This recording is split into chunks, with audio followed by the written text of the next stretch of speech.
The Digital Photography Cafe show is brought to you by Focus Pyramid, the autofocus lens calibration tool for your camera. Welcome to the Digital Photography Cafe show. Join hosts Trevor Current and Joseph Cristina as they serve up the hottest photography news and commentary.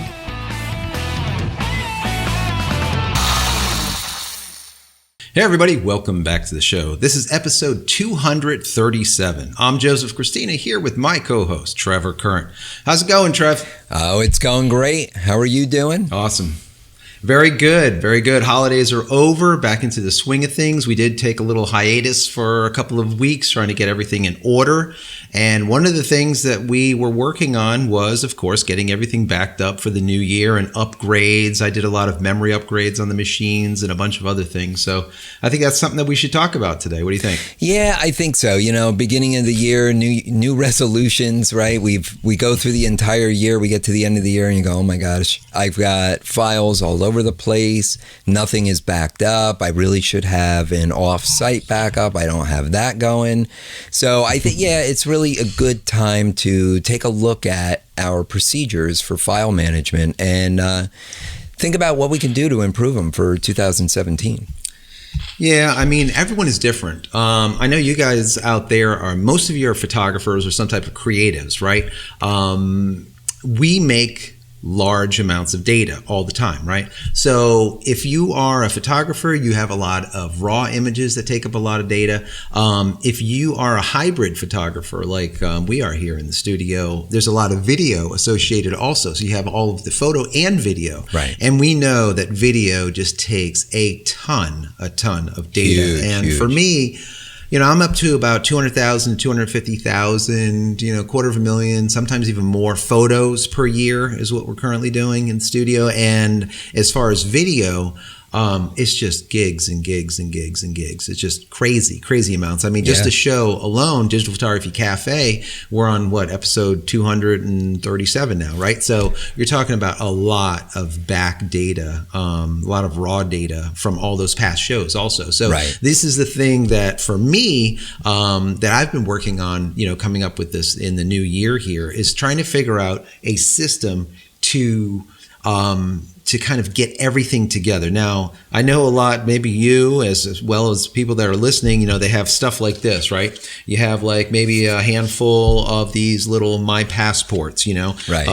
Or maybe you have the Lacey's here, which are, these rugged drives. I use these all the time when I go on location because they're fast, they're USB 3s, and they also have Firewire 800 in the back, which is great for me. And they're really durable. You can bounce them down the street and your data is still going to be okay. Yes. Then I have a ton of raw drives that I put information on. So I'll get enclosures and I'll stick them inside enclosures, or other things like where you can just kind of slip them in and hot swap them and store data. I put a lot of stuff onto these. These are brand new. I just picked up a whole lot full of these little 2 giggers, and I'll just do backups of backups of backups. And then I'm sure you probably have some of these. What are these? These are the Western Digitals, those little books, right? The little My Books or whatever they are, which are pretty cool too, where you have 1 or sometimes 2 drives in them, depending for redundancy. We have a stack of these also. So, and normally what we'll do is we'll put year dates on them, and we'll put certain images and photos here and video. It ends up being a mess, guys. It's a right? mess. It gets to be a little bit convoluted, and it's like, where do you find the stuff? And, second to building a really intense RAID array that has, maybe 10 hard drives in it, and just stack them full and just have that burning, electricity all day, 24 hours a day. You have to have some, rhyme or reason to the madness. You got to put some type of assembly to it to kind of indicate what's what and keep that order going throughout your career, let's say. Because if you look back, a month, you got to have the exact same setup as you do today. And the same thing if you look back for me, maybe 10 years. If it differs, you end up with a problem because now you can't find stuff, right? Yeah, that's right. That's right. And that is the way many people work. They've just got multiple storage solutions going on, different storage devices, and it becomes very, very difficult to keep track of things and knowing where things are, especially as the years go on. I mean, I'm 26 years now into the business, and if I had to reference something from 20 years ago, that would be hard pressed because, again, I mean, not everything was electronic back then. And even what we were doing, it was stored on different media that's no longer even in existence today. So there's a lot of things that need to be considered when archiving and backing up and storing your data, longevity, how much longer is that media format going to be in use? Once it starts going out and is no longer readily used, what are you going to be able to migrate it to? To the next great thing. I think the first thing that everybody has to look at though is what needs to be saved and what can you get rid of. And, there are, as far as client work goes, I'm of the opinion you pretty much have to keep everything. I think legally you have to keep everything for like 7 years. From a business standpoint, I mean, I like to keep stuff for as long as I can because you never know when a client might come back and say, oh, I want to resurrect this brochure I did 8 years ago and grab the copy from that and, let's revamp it. Let's do it. Let's grab some elements out of there and use for a new website, things like that. So I like to be able to have access to all that stuff. But for me, I'm dealing with JPEGs, smaller files, smaller Photoshop files, things like that. I don't have gigs and gigs and gigs and gigs of raw photos coming out of the cameras. I don't have terabytes of video that I need to worry about. That really is a whole other animal.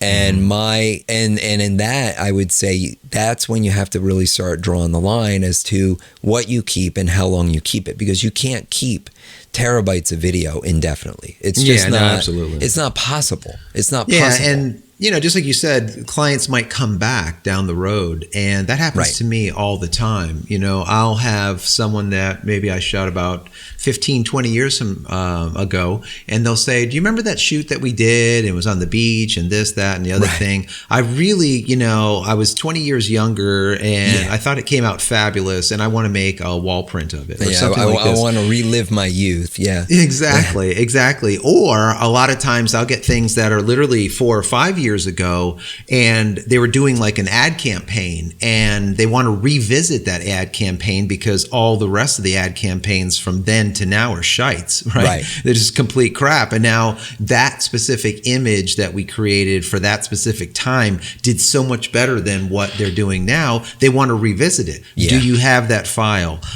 So for me, it's yes, I have the file. How easy is it for me to get? Also, what I find too is a lot of times when I used to do weddings a lot, the bride and groom wouldn't have the money to be able to put together an album, right? Right. And then 2 or 3 years down the road goes, and now all of a sudden they have a baby and things are getting a little bit more stable because now one is, done with medical school or whatever it is. And now they have, a little bit more, income that they can play with. And like, we never had an album. Can you make us this amazing album? So then what do? That's what we do. We put together in a beautiful, lavish leather album, for them. So keeping the data is very, very important. And video, I think, is where things really end up being a stumbling point. The size of the files when it comes to photos are big.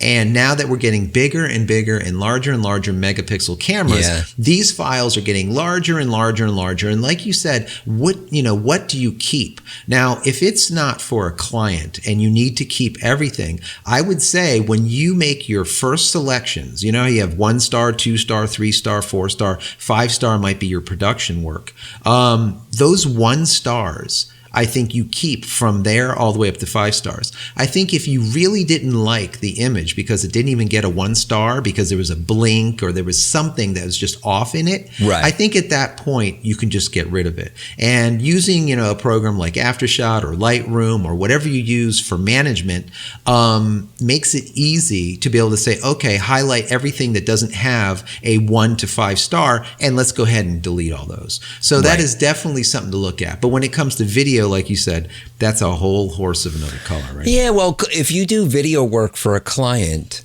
and you finish the production and you export your MP4 or whatever file format you're doing, you have that, right? That's what you give the client. That's what they upload to YouTube for use on their website, or you burn it out to Blu-ray or DVD or whatever you're doing with it. You've got that final product. Of course, you want to save that.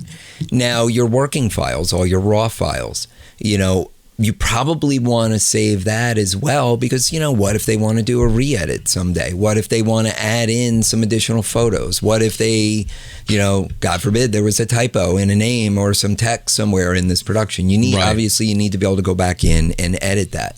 Now, how long do you keep these raw files for? I think with client work, it again, depending what it is, but it's almost one of those, you've got to keep it indefinitely until the law says that you no longer are responsible for keeping it. Yeah, and I don't even care about the law. I just think indefinitely, infinite is the number. But I tell you what, I want to get into a couple of the things that you do or you're going to be doing for the new year, and something that I'll be doing also for the new year. But before we get into that, let's go ahead and take a quick break and hear from one of our sponsors.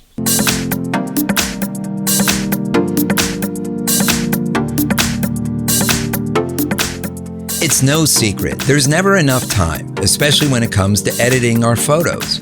Whether you're a pro and time is money, or have just fallen in love with photography, imagine how much better it would be if your edits were done sooner, so you can get back where you belong, behind your camera.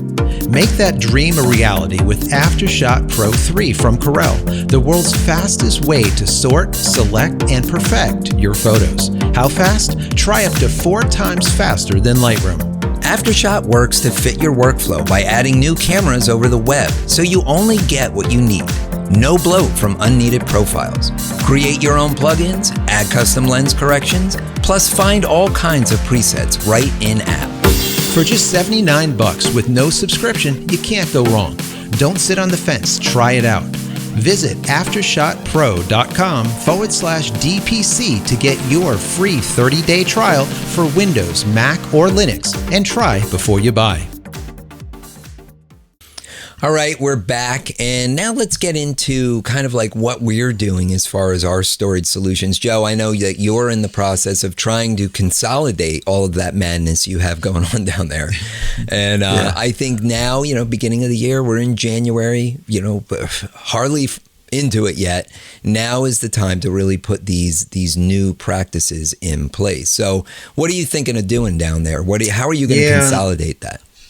So for me, we know that you need to have your primary backup, a secondary backup, and you need an offsite backup. So I really don't want to get into offsite, because if you guys aren't doing offsite, you're going to have a problem. Right. Because in case of fire or something, you need to do offsite. Now, on the video side, maybe you can do your finals and put them offsite, maybe in Amazon S3 or something like that. But for raw, like images and stuff like that, I would think twice, unless you have a very big pipe to the internet. I have a slower connection, so that's basically not feasible it's just not for possible. me to do. So for me, what I've been doing is taking all of these drives that, have been notorious 300 gig, 500 gig, 1,000, 1 terabyte, 2 terabyte.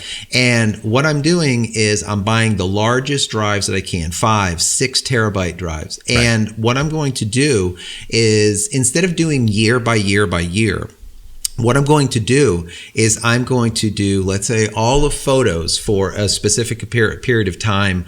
It could be 5 or 10 years, however much we can get in there. Right. And have 2 backups of that. So I'll have 2, 6 terabyte drive, let's say, full of photos. One would be a backup of itself.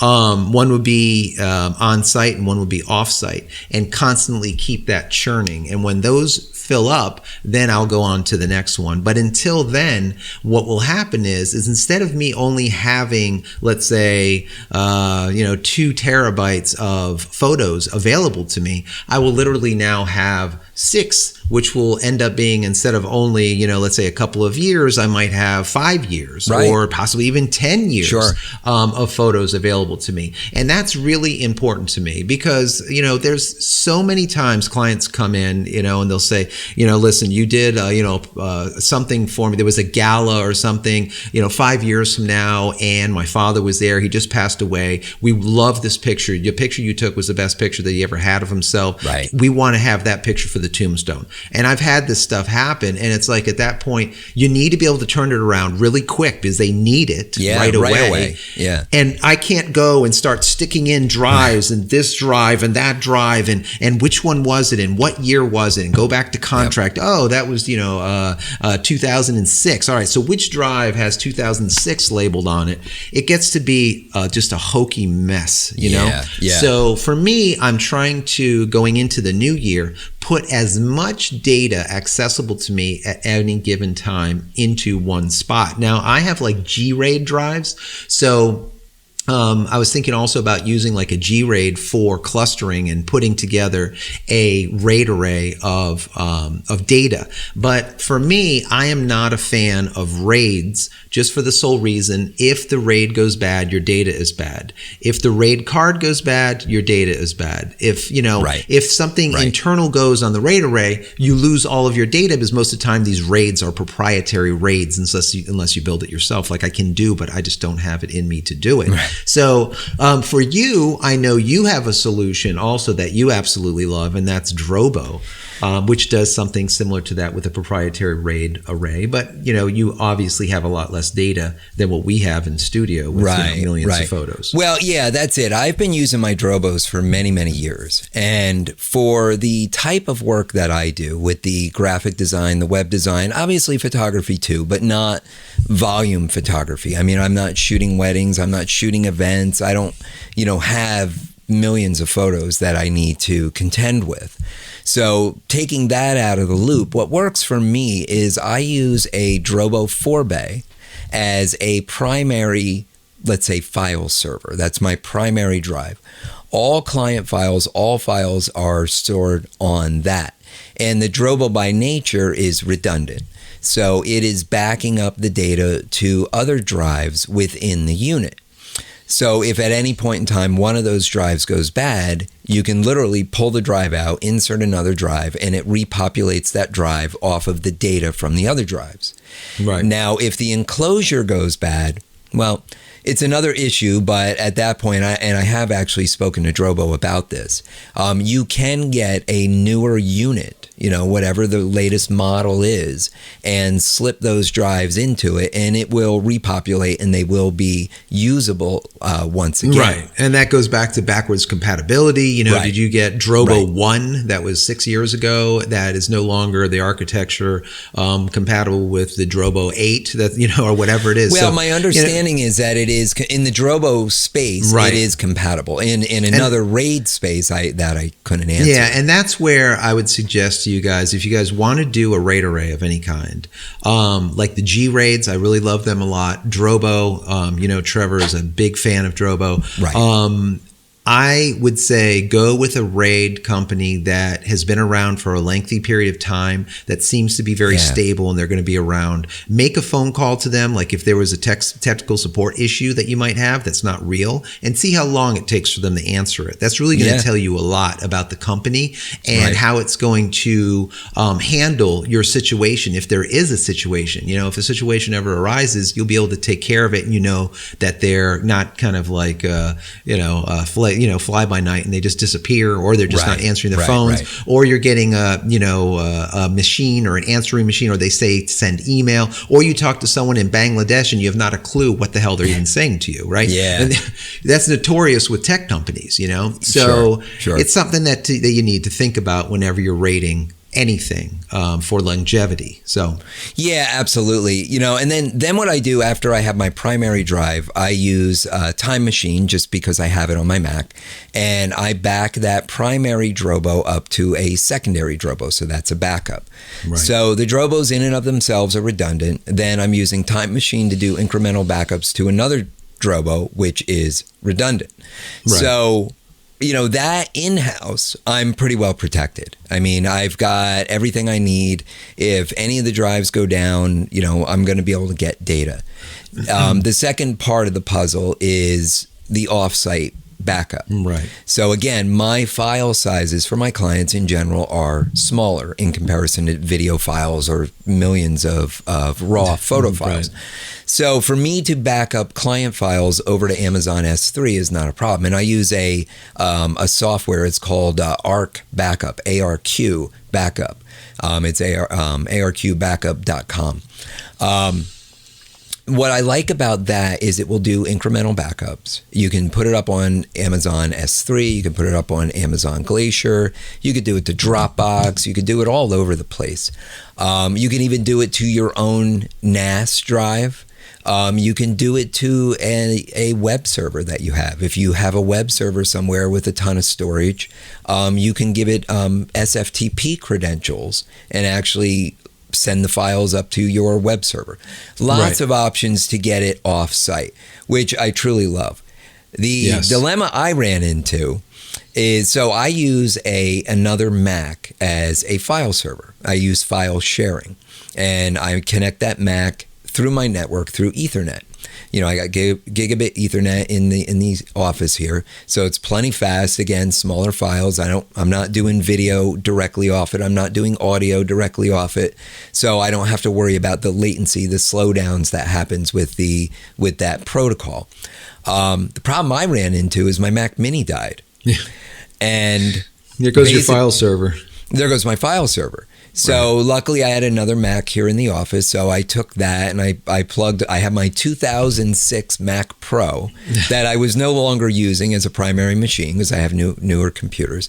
So I took that, it's got FireWire 800 in, I plugged the Drobos into that, set up file sharing, bam, I'm up and running. Right. The problem is the Mac Pro has its primary drive. It's got 3 500 gigabyte internal drives that are rated together.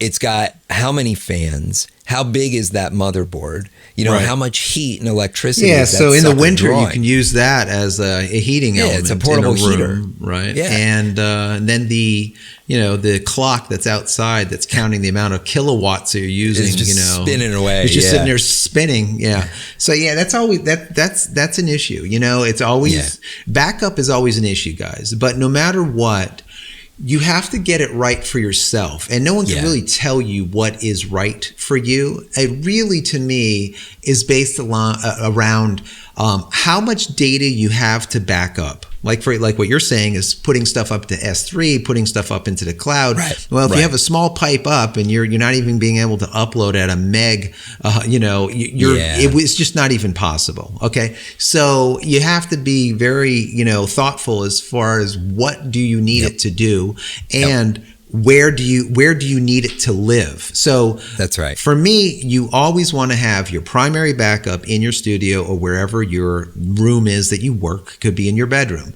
But then you have to have your secondary backup across the house, hopefully off-site, maybe in a safety deposit box or maybe at your secondary parents' house, a friend's house, somewhere. Right. So in case of a fire or some type of catastrophic incident to happen, maybe for me down here in South Florida, it's a hurricane or whatever, whatever the case might be, flood or whatever, you are safe. And that means that your business is safe. Because God forbid, you're in, you have a million images and you have all of this video and everything is perfect and you have it all set up and there's some type of event, maybe a lightning strike, and now it catches the, studio on fire and it burns down.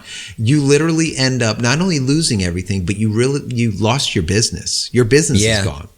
So Yeah. yes, Yeah, I your mean, insurance money will get new equipment, but it cannot regenerate files. Exactly. And I mean, even if you lose your computers, as long as you've got a backup somewhere, Right. you get another computer, you install the software, whatever you need, and then you access that backup and you start the rebuild process. It sucks. You're going to have downtime, but you're not going to be out of business. Right. Exactly. But yes, if you lose all that client work, I mean, again, luckily with the type of work I do, primarily doing websites, once the website is live, most of the important files are living on that website. Right. And those websites are being backed up. So I'm not concerned about that.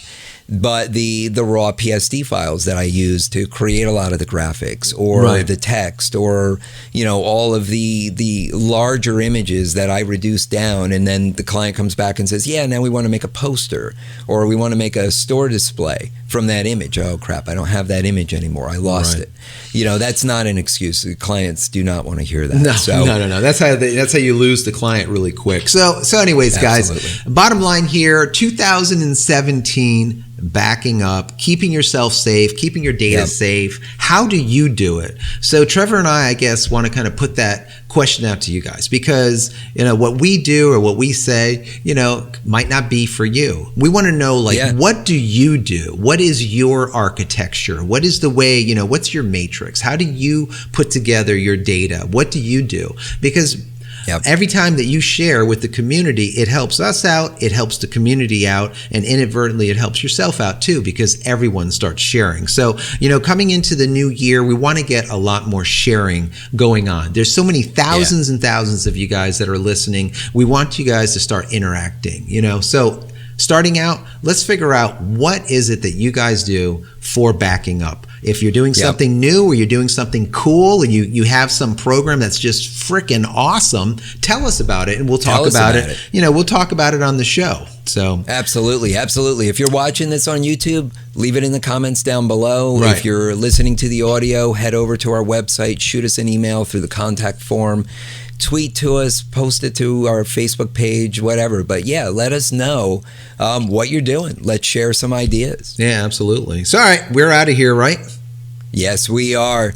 So if our viewers and listeners want to connect with you, what's the best way for them to reach you? So, all right, guys, you can find me over on Twitter, and that is at Joseph Cristina, and that's Cristina without an H. And you can also find my vlog over on YouTube. That's youtube.com/JCristinaPhoto. And I share a lot of tips and tricks and stuff that I do behind the scenes on that vlog every week. Excellent. You can connect with me on Twitter. It's at Trevor Current, or over at my website, it's currentphotographer.com. All right, everyone, we are out of here for yet another week. We'll see you soon. Take care. You've been watching the Digital Photography Cafe Show with Trevor Current and Joseph Cristina. Subscribe to our YouTube channel with any compatible device by visiting youtube.com/dphotocafe. Be sure to subscribe to our audio feed through iTunes, Stitcher, TuneIn, and Xbox Music apps, or through RSS. Visit digitalphotographycafe.com for show notes and to connect with your hosts.